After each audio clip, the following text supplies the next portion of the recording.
Har bahorda shu bo'lar takror, har bahor ham shunday o'tadi.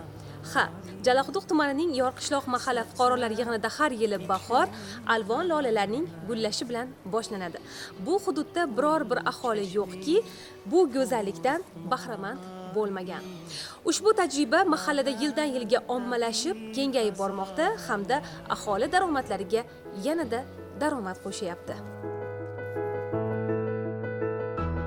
Lola ko'p yillik o'simliklar turkumiga kiradigan manzarali ekma gul hisoblanadi. Yer yuzida uning 1400 ga yaqin turi mavjud. O'rta Osiyoda esa asosan 64 xilini uchratish mumkin. Ko'pgina mamlakatlar qatori Niderlandiya va O'rta Osiyoda ko'proq yetishtiriladi. Ha, lola guli quloqqa chalinishi bilan ko'pchilikning ko'z o'ngida Gollandiyaning gektarlarga quloch yozgan lolazorlari paydo bo'lishi tabiiy.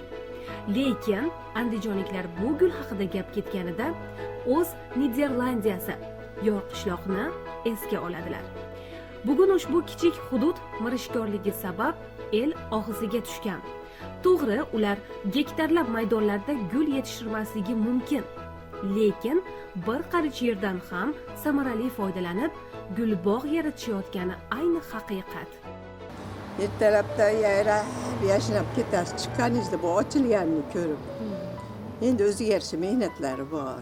Bolamdan ham aziz bo'lib qolgan hozir bu lolalar.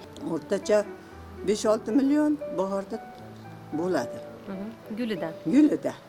Kuzda endi 100 mingdan kilosini sotaman, unda ham 5-10 million pul bo'ladi. Abdug'affor Jalilov mahallada lolachilikni birinchi boshlaganlardan.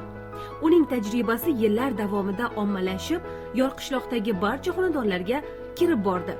E'tibor qiling, ushbu hududda 533 ta xonadon mavjud bo'lsa, uning deyarli 80% hozirda lola yetishtirmoqda.